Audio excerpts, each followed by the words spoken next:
여러분, 앞으로 점점점 좋기를 원합니까? 나빠지기를 원하십니까? 그렇다면 오늘 말씀에 귀를 기울이시기 바랍니다. 모든 세계의 모든 출발은 처음에는 다 미약합니다. 약한 겁니다. 거대한 나무도 작은 씨 하나입니다. 이런 국가의 조직도 언젠가는 아주 작은 어떤 작은 일로 시작돼서 큰 나라가 이루어졌어요.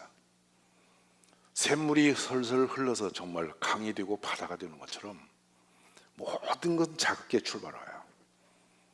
우리 마찬가지예요. 앞으로 좋은 일이 있다면 할 수 있는 작은 일부터 제대로 가면 큰 일도 할 수 있어요. 혹시 여러분 애를 기르면서 아주 아이를 집에서 기르면서 애가 크는 것을 알고 이해가 되고 오늘 이만큼 컸구나 이걸 기억하신 분 계세요? 언제 변한 걸 알게 되냐면 한 계절 지나서 옷을 입힐 때 뭐가 변했죠? 옷이 변했을까요? 애가 변했을까요? 여러분 옷장에다 걸어놓은 옷이 안 맞을 때 있죠? 누가 변한 거죠? 이해하시죠? 변하는지 알고 변했나요? 모르고 변했나요? 모르고 변하는 거예요. 분명히 잘하고는 있고 변하고는 있는데 못 느끼는 거예요. 어느 날 옷이 안 맞으면 부럽구나, 배가 터졌구나, 이걸 그때 느끼는 거예요. 무슨 말 아시죠? 일상에서 좀처럼 못 느껴요. 그렇기 때문에 우리의 삶이 하루하루 사는 길이 지금 온전한 길인지 아닌지를 스스로 진단하기는 어려워요. 근데 성도의 생활이 축복된 거는 세상에서 사는 분은 자기 자신에게 어떤 치명적 사건이 올 때만 아차고 깨달음이 한번 올 수 있어요.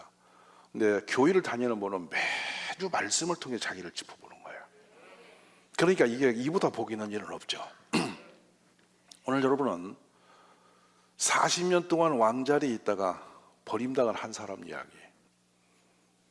무명한 한 사람인데 아버지도 별로 시답지 않게 여겼던 그 아들인데 하나님이 픽해서 들어다가 왕으로 세우시고 기뻐했던 사람.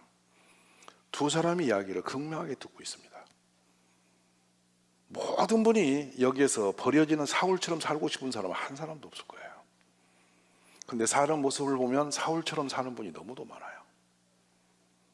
남의 이야기처럼 듣지 마시고 내 삶으로 이 말씀을 끌어오시면 복이 있어요. 그런데 이 사무엘하 3장에 보면 사울의 집과 다윗의 집 사이에 전쟁이 오래매 오랜 세월 했다는 겁니다.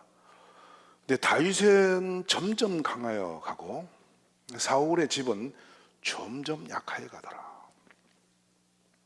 객관적 진단이 딱 떴죠.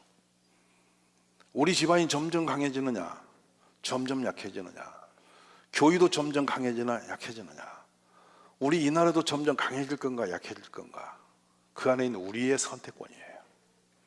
우연은 없어요. 그래서 40년이라고 하는 길고 긴 세월 동안에 사울이라는 왕이 어떤 인품이었는지를 사무엘상 8장부터 15장까지 쭉 사울 왕의 역사를 너무도 섬세하게 그려놓습니다. 이 하나님이 버렸던 사울이 어떤 인품을 가진 사람인지 8장에 보면 주변 사람들이 왕을 세운 나라들이 강성한 걸 보면서 백성들이 자신의 임금을 목말라 합니다. 결국엔 집중적으로 모든 백성이 우리에게도 좀 왕을 세워달라고. 사무엘 선지가 보기에는 마땅치 않은 일이었고 하나님이 왕이신데 왜 굳이 사람이 왕을 세우려냐, 이런데 하나님께서 그들의 요구를 들어주시라고 사무엘에게 응답을 하세요. 그래서 드디어 임금감을 찾죠. 근데 사무엘상 9장에 가면 기스에게 아들이 있으니 그 이름은 사울이요 이렇게 나와요. 드디어 인물을 택했다는 거예요.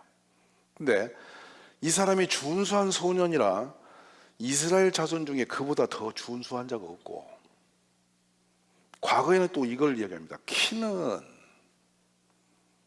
옛날에는 힘으로 살던 시대는 힘이 세고 큰 사람이 인기 있었어요. 무슨 말이죠? 그것도 요즘 키 작다고 열등감 가질 건 없어 지금은.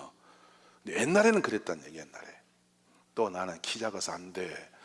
이렇게 하는 거 의미가 없어. 여기는 옛날 얘기를 하는 거예요. 또 눈빛이 안 좋은 분이 계신데 오해하지 마시라고 이거. 근데 키는 모든 백성보다 어깨 위만큼 컸다는 것은 한 머리빨 더 있다. 크고 잘생기고 군중 속에 놔도 도드라지게 보여지고, 그러니까 이 왕감인 거라. 그런데 이분이 어떤 인품을 가졌냐면 아버지 기스가 암나귀를 잃어버리자 아들을 사울에게 너는 일찍 일어나서 사람들을 데리고 가서 암나귀를 좀 찾아오라 그랬다.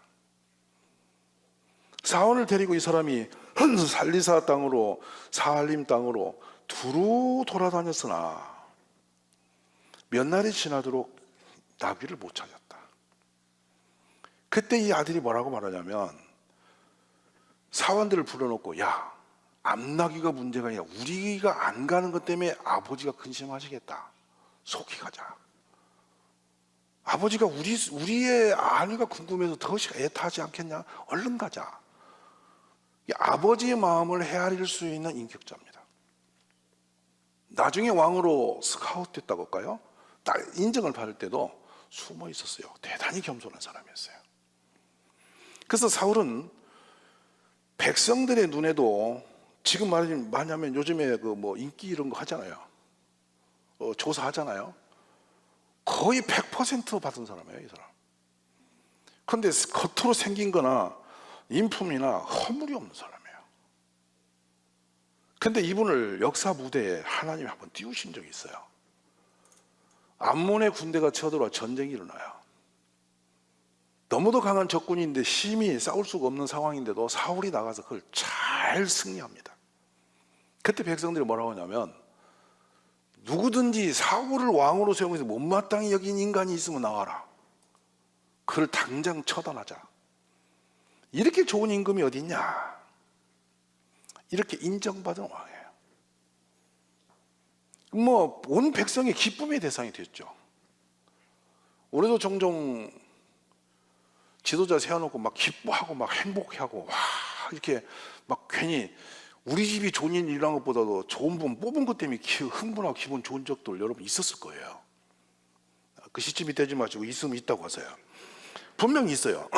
아무런 관계 없어도 그냥 아이고 내 마음에 드는 사람이 지도자 되면 괜히 마음이 위로가 되고 산 맛이 생기고 아침에 일어날 기운이 일어나요.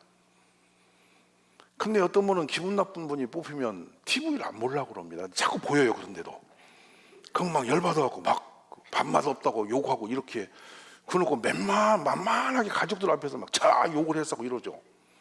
이런 전과자 많을 거 여기도. 그렇게 되는데 여기에 사울은 인기 100점입니다. 그런데 어떤 상황이 벌어지냐면 이 사울이 세월이 흘러가면서 점점 위기로 몰립니다. 국가 위기는 경제나 국방이나 어떤 재앙, 환란, 또 곁에 있는 어떤 엉뚱한 지금 푸틴 같이 이상한 사람들이 나와서 막 소란을 필 때 위기가 오는 거예요. 그런데 이 사울의 위기는 밖에서 오는 위기가 아니에요. 자신 안에서 나온 위기예요. 이게 자신을 파멸로 끌어갔어요. 그러니까 문제는 우리가 흥하고 망하는 결정이 우리 속에서 일어난다는 거예요. 이 부분이 이제 중요한 거예요. 그래서 사울이 드디어 넘지 말아야 할 선을 부득이한 상황 때문에 슬쩍 넘어가요. 그리고 끝이 좋지를 못해요. 그냥 상황이 어쩔 수 없으니까 슬쩍 그럴 수 있어라고 하는 그런 용납이라고 하는 것을 함부로 하는 거 아니에요. 우리가 용납하는 눈 감는 사이에 하나님이 용납 안 하실 수가 있어요. 지금 어떤 상태는 보십시오. 사울이 무너지면서 이스라엘이 그냥 휘청한 때가 이때인데요. 블레셋 사람들이 전투를 하러 왔습니다. 병거가 3만이라는 지금 탱크 같은 3만의 병거를 끌고 왔죠. 말 타는 마병 6천이란 말이에요. 전쟁은 속도거든요. 빨리 움직일 수 있는 사람들이 이기는 게 전쟁이에요. 무기도 빠른 속도로 쏘는 무기가 강한 거고요. 비행기도 빠른 비행기가 이기는 거예요. 무슨 말 이해하세요? 미사일도 속도가 빠를수록 강한 거예요. 당시의 병거에다가 마병이 6천이라면 엄청난 강군입니다. 이들이 쳐들어왔어요. 베다인 동쪽 믹마스에서 진침해 이스라엘 사람들이 위급함을 보고 절박하여 굴과 수풀과 바위 틈 은밀한 곳에 웅덩이에 숨으며, 어떤 히브리 사람은 요단을 건너 갓과 길앗 땅으로 가되 사울은 아직 길갈에 있고 그들을 따른 모든 백성은 떨고 있더라. 사무엘이 정한 기한대로 이레 동안을 기다렸다. 사울 왕이 사무엘이 길갈로 오지 아니하며 백성이 사울에게서 흩어지기 시작한지라. 사울이 번제와 화목제물을 이리로 가져오라 하여 번제를 드렸다. 번제 드리기를 마치자 사무엘이 온지라 사울이 나가 맞으며 무난하매. 기가 막힌 상황이 생긴 겁니다. 국가의 위기 상황에 정한 시간 예배를 못 드리고 있는 겁니다. 그 예배를 드리고 힘을 얻으려 했는데 선지자가 안 오므로 예배가 안 되는 거예요. 너무 위급하니까 왕이 제물을 가오려 자신이 대신에 제사를 지내버린 겁니다. 그러자 그때 사무엘이 나타나는 거라. 기가 막힌 일이라. 그때 왕이 무슨 짓을 했냐고 따질 때 이 상황을 설명하면서 부득이하여 그랬나이다 라고 넘어갑니다. 근데 이걸 용납을 안 해서요. 왕이 망령되이 행했다는 거예요. 하나님의 법을 당신이 여겼으므로 당신도 하나님이 버릴 거라는 거예요. 사울은 참 억울했을 겁니다. 이 장면에서. 근데 사울이 이렇게 사라지기를 너무나 아쉬웠던지 사무엘상 14장 47, 8절에는 사울이 이스라엘 왕에 오른 후에 사방에 있는 모든 대적 곧 모압, 암몬, 에돔, 소바의 왕들과 불의 사람들을 쳤는데 향하는 곳마다 이겼고 용감하게 아멜렉 사람들을 치고 이스라엘을 그 약탈하는 자들의 손에서 건졌더라. 사울은 임금으로 성공적인 임금이었음을 소개하고 있는 겁니다. 근데 뒤로 쓱 넘어갑니다. 사울왕을 마지막 결정적으로 시험하는 거리가 온 거예요. 무슨 말이냐면 하나님이 사무엘을 통해서 직접 사울에게 명령하신 작업입니다. 아말렉을 진멸할 때 그들의 짐승의 새끼까지 사그리 없애버리라는 거예요. 그런데 추억합니다. 과거의 출애굽 당시 아말렉이 뒤에서 들어오며 살금살금 내 백성을 쳤다. 내가 추억하노니 400년 전쯤 되는 역사입니다. 내가 그들을 오늘 없앨 것인데 네 손으로 가서 쳐라 라고 명령을 내려요. 사울이 이 전쟁을 승리하죠. 승리했는데 기가 막힌 일은 아각이라는 왕을 생포하고 살찌고 기름진 우양과 낙타, 나귀들을 잡아와요. 근데 이걸 하나님이 아신단 말이에요. 이 요일을 했던 것을 누가 했냐면 사울과 백성이 사무엘상 15장 9절이에요. 아각과 그의 양과 소의 가장 좋은 것 또는 기름진 것과 어린 양과 모든 것은 좋은 것을 남기고 진멸하기를 즐겨 아니하고 가치 없고 하찮은 것은 진멸하더라. 그래야 결국에는 이 사울 왕이 아각 왕을 잡아와요. 생포해 와요. 당시의 전쟁에서 적장을 생포하는 건 최고의 영광입니다. 전리품으로 온 국민에게 희망이 되죠. 그거는 막 사기가 앙양되는 겁니다. 이건 심리작전으로도 굉장한 영향을 미치는 거죠. 그러니까 아각 왕을 생포해서 오고 기름지고 살찐 짐승들을 살려서 끌고 오고, 그러니까 백성들과 함께 그 합의되어서 막 그걸 들고 올 때 엄청나게 행복한 거예요. 근데 이게 들켜요. 사무엘이 찾아와서 그걸 따진단 말이에요.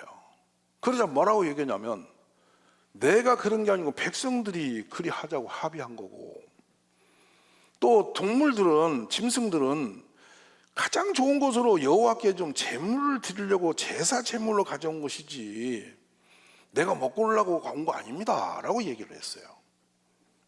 근데 여기서 결정적인 하나님의 버리심을 당하게 되죠. 순종이 제사보다 낫고 듣는 것이 순양의 기름보다 나으니 이를 거역하는 것은 점치는 쥐와 같고 완고한 것은 사신우상에게 절하는 쥐와 같음이라. 왕이 여호와의 말씀을 버렸으므로 여호와께서 왕을 버려 왕이 되지 못하게 하려 하셨다. 야, 이건 너무 놀라운 일입니다. 그러자 이 사울이 변명합니다. 내가 범죄하였느라 내가 여호와의 명령과 당신의 말씀 어긴 것은 이유가 뭐냐? 내가 그런 게 아니고 백성을 두려워서, 백성들이 그렇게 하자고 밀어붙여서 내가 어쩔 수 없어서 그리 한 겁니다. 자, 이렇게 자기 포장을 해요. 근데 여기서 차라리 우리의 생각은 그렇죠. 사울 왕이 완전히 항복하면서 하나님 앞에 범죄했습니다. 저를 용서해달라고 했으면 틈새가 있을지도 모르겠어요. 근데 그거를 백성들에게 떠넘기고 자기는 그렇지 않았는데 하면서 변명하는데 요 속셈이 딱 드러나는 장면이 나와요. 뒤편에 뭐가 나오냐면 내가 범죄하였을지라도 이제 청하옵나니 내 백성의 장로들 앞과 이스라엘 앞에서 나를 높이사 나와 함께 돌아가서 내가 당신의 하나님 여호와께 경배하게 하소서. 자, 사무엘에게 사울 왕이 마지막 당부하는 간청이 하나 있는 것은 뭐냐면 장로들과 백성들 앞에서 자신의 위치를 지켜달라는 얘기였어요. 근데 들여다보니까 그러면 아각을 잡아 살려오고 짐승을 살려온 이유는 딱 뭐냐면 자신의 욕망이었습니다. 사람들을 생각하면서 백성들 앞에서 뭔가 한번 내가 왕으로 승리했다는 것을 뽐내고 싶은 마음, 자기를 생각하는 마음이 딱 숨겨져 있던 것이 드러나 버리는 거죠. 성경을 보면요, 우리도 모르고 애매하게 재앙을 내리신 장면이 잘 없어요. 아벨이 죽은 거 말고는 전부 다 사연이 보여져요. 그런데 지금 사울 왕이 그 결정적으로 다 잘해왔는데 딱 희한하게도 상황에 밀려서 백성들에게 밀려서 결국 넘지 말아야 할 선을 쓱쓱 넘어버리는 거예요. 우리 보기는 야, 사울 억울하겠다. 분위기가 그러니 어쩔 수 없이 그런 걸 그렇게까지 냉엄하니 하시나. 근데 넘지 말아야 할 선이 있다는 겁니다. 하나님의 선. 우리가 평생 교회 다니시면서 여러분, 하나님이 정하신 선은 철저하게 지키셔야 됩니다. 그것을 타협하고 상황이라 이렇다고 어쩔 수 없어서라고 살짝 넘어가면 반드시 앞으로 좋지 않은 일이 생겨나요. 저는 개인적으로 제 양심에 선을 긋고 하나님께 제가 딱 지키는 게 뭐냐면 하나님 앞에 게으름 피지 말아야겠다. 내가 힘이 닿는 데까지는 힘을 다해 충성해야 되겠다는 거. 하나님 보시는 게 충성된 마음이시니까.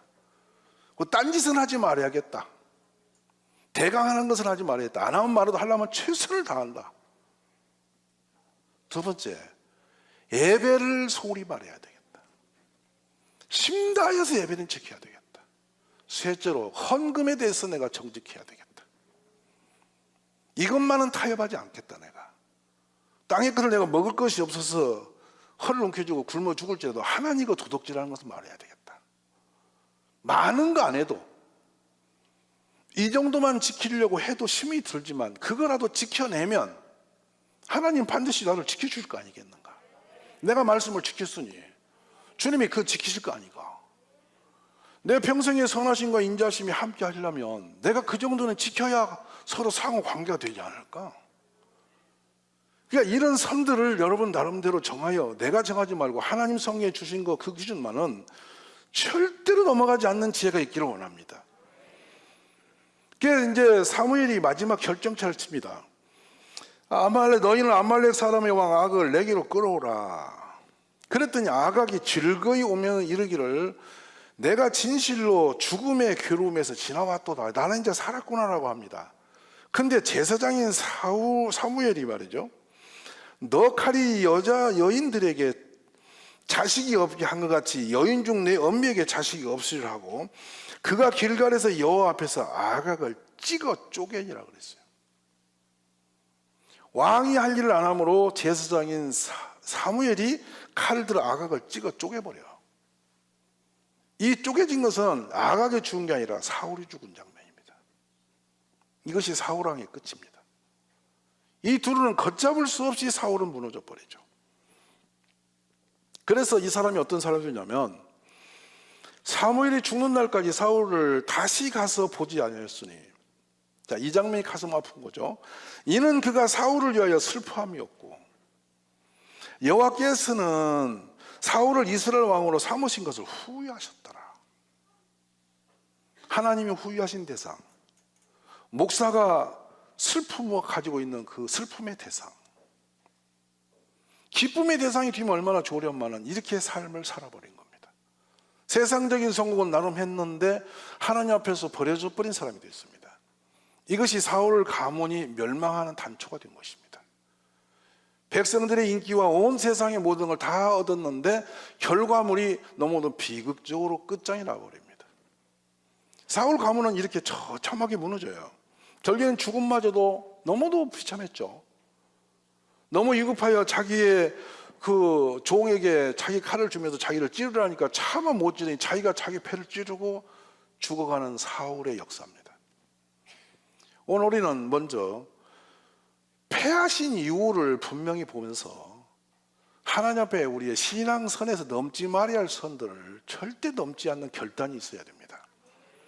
저는 우리 가족들이 정말 이 시대에 하나님 보시기에 심히 기쁘고 복 주실만 하고 우리의 삶과 역사를 따라서 다음 때가 점점 좋아지는 일어날 수 있도록 그렇게 살아가는 우리 가족이 되시기를 간절히 원합니다.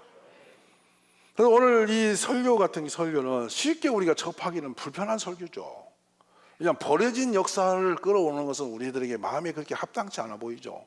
그러나 이것이 거울이 되어서 우리 자신이 이런 부분에 대해서 넘지 말아야 할 선을 자꾸 넘지 마시고 하지 말아야 할 걸 자꾸 해내는 그런 일을 하지 말고 하나님 보시기에 심히 기쁨이 되고 하나님까지 가지 말고 목사가 보기라도 좀 기쁨이 되는 그런 삶을 좀 살아가시면 점점 좋은 일이 일어나지 않겠습니까? 우리 그런 결단과 믿음으로 일어나시기를 주의 이름으로 축복합니다. 충분히 해낼 수 있습니다. 이거 마음에 결심하면 되는 것입니다. 내가 지키려고 마음만 지켜주는 겁니다. 결국에 사울이 넘어진 것은 그 마음 속에서 일어난 거예요. 어떤 대외적 환경 위치가 아니라 사울이 마음먹기 달린 건데 그 마음을 못 지켜낸 거예요. 우리 사랑 가족 여러분, 하나님 보시기에 기쁨이 드는 쪽으로 방향을 잡아서 뚜벅뚜벅 걸어갑시다. 그러면 주께서 우리 모두 한 분 한 분에게 정말 기쁨으로 복 주시지 않겠습니까? 왜냐하면 하나님이 지키는 것보다 안전한 나라가 없어요. 이게 어떻게 인간적으로 잘해서 뭐 인기가 몇 오르고 이것이 중요한 게 아니에요. 주님 보시기에 복이 돼야 되니까 이 나라 대통령과 유정자들이 복이 되게 하옵소서. 또 우리 국민들이 하나님 보시기에, 교회들이 하나님 보시기에 정직한 신앙생활을 해서 복을 받는 교회, 민족이 되도록 도와주세요. 이걸 기도하는 거예요. 우리 함께 이런 데 겸손히 출발점부터 다시 다 잡아서 좋은 나라, 좋은 교회, 하나님 복 주시는 가정 세우시기를 주의 이름으로 간절히 축원합니다.